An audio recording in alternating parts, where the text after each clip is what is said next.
veramente le lacrime. Allora devo entrare in macchina perché se no mi muovo troppo e voi non vi lamentate, la musica mi distruggono il canale. Allora calma, fermi, muoio di caldo poi, maronna mia. Allora fermi tutti. Primo, vi abbiamo battute tutte le abbiamo battute tutte le squadre italiane, tutte. Era importantissimo vedere Spalletti sul pezzo, arrabbiatissimo, che chiamava tutti i passaggi, tutte le cose. Una cosa importantissima, perché si parla troppo a Napoli, Spalletti, la panda aerografata, Spalletti che dice l'ambiente, quando Spalletti parla dell'ambiente non parla dei tifosi. Segna per noi, gonfia la rete, il Napoli o stravince o è difficile, e questo vale per il campionato e vale anche per le ultime partite. Il Napoli o stravince o è molto difficile. Ci si mette, dobbiamo parlarne un attimino, perché poi Anghissà, Di Lorenzo, devi togliere subito Gagliardini da mezzo. Il Napoli fa 5 gol nel primo tempo no, quindi il Napoli o stravince o ci rendono la vita difficile, o ce la rendiamo anche noi difficile. Quando segna Anghissà è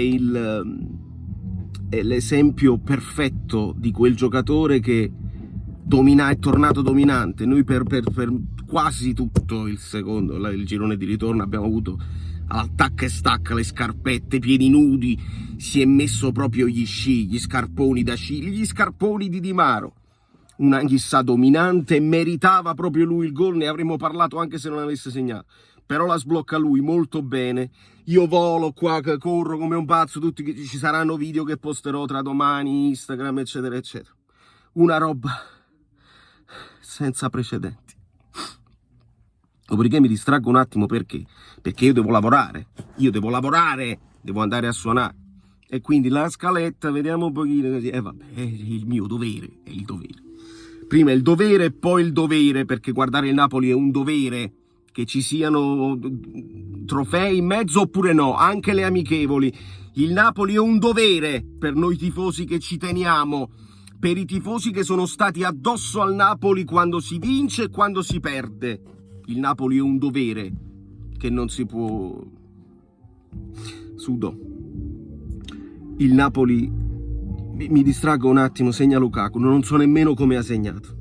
Girandola di sostituzioni ho visto Osimhen che si è un po' arrabbiato, ma su Osimhen ci torniamo alla fine, perché poi io riprendo il telefonino in mano, guardo come si sviluppa l'azione, un Napoli ovviamente dominante, Kvara che ci prova in tutti i modi, Onana che fa le parate sue.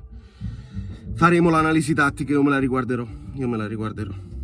Mi è appena arrivato un messaggio su Instagram: pagliaccio, e lo stop alla Del Piero. Instagram azzurro fluido. Io non rispondo a tutti questi qua. C'è una nuova ossessione. Ossessione numero 1 per me: le simulazioni. Bisogna punire le simulazioni. Seconda ossessione: gli insulti che poi non riguardano nemmeno il calcio. Cioè, io posto un fallo di mano di Fagioli, mi si insulta perché sono napoletano e devo stare zitto perché sono un coglione. Gli insulti si pagano. È arrivato il momento che gli insulti si pagano, è arrivato il momento in cui partono le denunce. Io sono... basta, e lo devono fare tutti, tutti quelli che stanno su internet. Bisogna cominciare a prendersi le responsabilità, le proprie parole, perché non esiste più. Io blocco tutti, segnalo tutti, perché come su YouTube abbiamo creato un ambiente pulito, su Instagram e su Twitter è più difficile. Io blocco tutti e segnalo tutti. Se Instagram non prende provvedimenti, io passo agli avvocati immediatamente. Gli avvocati che devono fare denunce alla polizia postale, perché ognuno si deve prendere la responsabilità di quello che dice. Mi insulti, usi la parola lettera T di terra grande, conseguenze, devono esserci le conseguenze. Sarà una mia battaglia personale che non servirà a niente. Io la faccio da New York, in Italia sarà complicato, ma vediamo quello che succede. State attenti a quello che dite, sempre. Dopodiché Di Lorenzo fa un gol che non esiste al mondo. Di Lorenzo fa un gol che non esiste al mondo perché lo fa di sinistro. È troppo bello, è troppo simbolico che il capitano, che ha fatto una stagione incredibile, il primo anno che è capitano, gioca da terzino, gioca da attaccante, è quello che ultimamente ci ha tolto le castagne dal fuoco, gol importanti, pesanti, assist, gioca al centro del centrocampo, gioca di testa, gioca in difesa.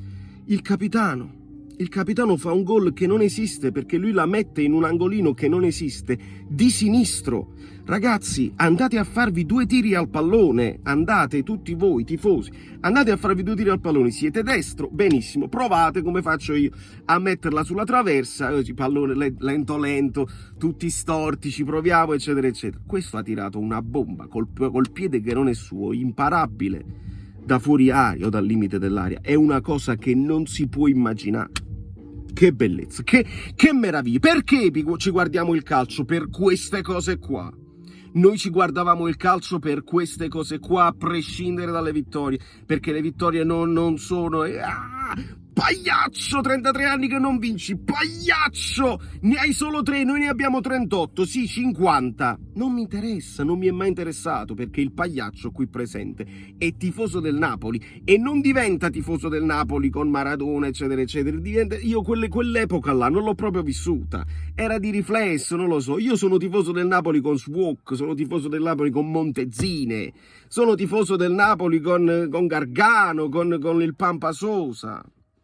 Io sono tifoso del Napoli con Fidelev, quindi a me della vittoria, sì, bello, però non è quello il mio obiettivo e non lo è mai stato. Sta per scaricarsi il telefono, il che significa l'abbraccio con Spalletti simbolico di Di Lorenzo. Ci ritorneremo su questo. Gaetano, si mangia un gol Simeone, che la sostituzione con Osimhen, così, se lo mangia il gol Simeone, bel tiro di Politano, dopodiché Simeone ha la grande classe, l'altruismo, la bellezza di dare il pallone a Gaetano e regalargli un sogno nel suo stadio. Lo meritava anche lui, come lo meritano tutti i giocatori del Napoli. Grazie Spalletti, grazie Napoli, grazie a tutti i miei seguaci.